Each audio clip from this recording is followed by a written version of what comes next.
Good morning friends. तो आज हम वापस आपके साथ में आए हैं डिस्कस करने एक मार्केट टर्म के बारे में जिसको हम लोग बोलते हैं शॉर्ट सेलिंग। तो आज है हमारे साथ मार्केट एक्सपर्ट हर्षित जी। तो आइए जानते हैं इनसे इस टॉपिक के बारे में। तो हर्षित जी मुझे बताइए कि जब मार्केट बढ़ता है तब का सिचुएशन तो समझ में आता है, पर जब मार्केट गिरता है तब हम क्या कर सकते हैं? अगर हम बात करते हैं ट्रेडिंग की, ठीक है, अगर मार्केट बढ़ रहा है, पॉजिटिव है, बुलिश है, तो आप उसमें पोजीशन लॉन्ग टर्म के लिए इन्वेस्ट कर सकते हैं और होल्ड कर सकते हैं। बट जब मार्केट गिरे तब उस सिचुएशंस में आपको एक एक्सचेंज भी फैसिलिटी देता है ट्रेडिंग के लिए, उस चीज को बोलते हैं शॉर्ट सेलिंग। शॉर्ट सेलिंग में क्या होता है, आप इंट्राडे में जो मार्केट करेक्शन ले रहा है उसकी भी अपॉर्चुनिटी को आप ग्रैब कर सकते हैं इंट्राडे में। पर ये जितना इंटरेस्टिंग लग रहा है सुनने में शॉर्ट सेलिंग, उतना ही जरूरी है उसकी क्लियरिटी को जानना, क्योंकि शॉर्ट सेलिंग सिर्फ इंट्राडे के लिए होती है, पहला पॉइंट। और ये आपको 330 के पहले 315 के पहले पहले आपकी पोजीशन स्क्वायर अप करना रहती है, नहीं तो इसकी प्रोसीजर काफी लेंदी है, ऑप्शन प्रोसेस रहती है, जो कि काफी इसमें पेनल्टीज भी लगती है इन केस अगर आपने पोजीशन स्क्वायर अप नहीं करी तो पहले हम जान लेते हैं शॉर्ट सेलिंग क्या होता है। शॉर्ट सेलिंग क्या होता है एक्चुअली, मान लीजिए शॉर्ट सेलिंग का मतलब ये होता है कि जो आपके पास, इसको एक तरह से एग्जांपल से समझते हैं।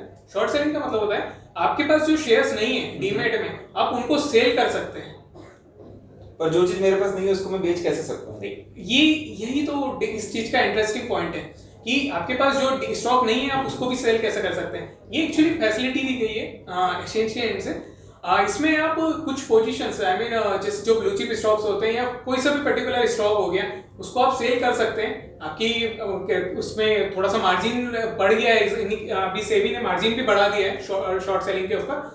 सो आप उनको शॉर्ट करें, आई मीन आप बेच सकते हैं। बट ये है, कंडीशन एक ही है कि आपको 315 के पहले पहले, मार्केट क्लोज होने के पहले पहले उस पोजीशन को स्क्वायर ऑफ करना पड़ेगा। मतलब मैं पहले बेच दूंगा उसके बाद मैं खरीदूंगा? हाँ, यानी पहले आप बेच दीजिए पर मार्केट क्लोज होने के पहले पहले आप क्लोज कर दीजिए उस पोजीशन को। मतलब मुझे खरीद के उसको क्लोज करना है। तो इस तरह से आप गिरते मार्केट में भी प्रॉफिट अपॉर्चुनिटीज को ग्रैब कर सकते हैं। पर अगर किसी वजह से मैं नहीं खरीद पाया और मैंने सिर्फ सेल करा तो उस केस में नहीं, उस केस में आई मीन यही तो इसका मेन पॉइंट है कि अगर आपने पोजीशन स्क्वायर अप नहीं करी तो 330 पे मार्केट क्लोज हो जाता है। फिर 330 के बाद एक 15 मिनट्स का पोस्ट क्लोजिंग सेशन रहता है जिसमें ऑप्शन प्रोसेस रहती है। आप उस समय पोजीशन अपनी स्क्वायर अप कर सकते हैं तो ठीक है, नहीं तो फिर आपके ऊपर पेनल्टीज लगेगी, क्योंकि शॉर्ट सेलिंग में यही होता है कि जो आपके पास शेयर नहीं थे आपने उनको बेच दिया है। अब जब तक जो आपके डीमेट में ही नहीं है तो आपकी डिलीवरी, जिस सामने वाले पर्सन में भी ने भी अगर खरीदा है तो आप इसकी उस स्टॉक की डिलीवरी कैसे दोगे? यहाँ पे एक्सचेंज उसके ऊपर फिर पेनल्टी लगाएगा, अदर ट्रांजेक्शंस वगैरह चार्जेस काफी ज्यादा रहते हैं। तो सिर्फ इंट्राडे के लिए ही ये फैसिलिटी दी जाती है शॉर्ट सेलिंग की। ठीक है, अभी बीच में सुनने में आया था कि सेबी ने शायद किन्हीं कारणों से शॉर्ट सेलिंग पर बैन लगाया था। जी हाँ, आई मीन ये काफी 1 डिकेड में ये हुआ था। आई मीन ये स्पेशली कोरोना वायरस के कारण हुआ था, जब ओवरऑल पूरे वर्ल्ड की इकोनॉमी अनस्टेबल थी, इवन कोरोना के केसेस बढ़ रहे थे।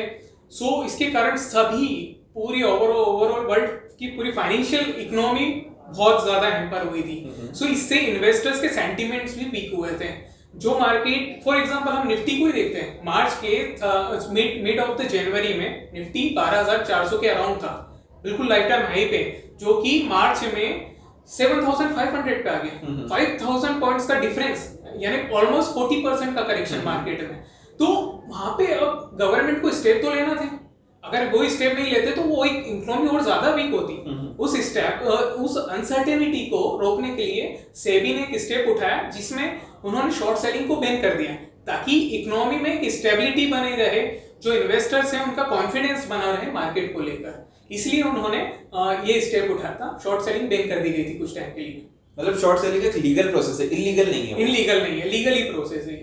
मतलब हमारे जो इन्वेस्टर्स हैं, वो ट्रेडर्स हैं, वो शॉर्ट सेलिंग को यूज कर सकते हैं अपॉर्चुनिटीज को फायदा उठाने के लिए। इंट्राडे में जैसे मार्केट जब करेक्शन मोड में रहता है, अभी भी मार्केट लाइफ टाइम हाई पे चल रहा है, जब करेक्शन में रहता है तो अब आप तब इंट्राडे अपॉर्चुनिटीज के लिए इसका यूज कर सकते हैं। ठीक है, थैंक यू हर्षित जी, आपने जो भी हमको नॉलेज दिया। तो फ्रेंड्स, ये थे मार्केट एक्सपर्ट हर्षित जी। इन्होंने आज हमें बताया शॉर्ट सेलिंग और उससे जुड़ी कई सारी बातें। तो अगर आप चाहते हैं इस तरीके के वीडियोस को हर बार देखना, तो उसके लिए आप हमारे चैनल को सब्सक्राइब कर सकते हैं और साथ ही साथ बेल आइकन का बटन दबाना ना भूलिए। उससे होगा ये कि जब भी हमारा वीडियो आएगा उसका नोटिफिकेशन आपको आपके डिवाइस पर मिल जाएगा। नेक्स्ट वीडियो तक के लिए गुड बाय।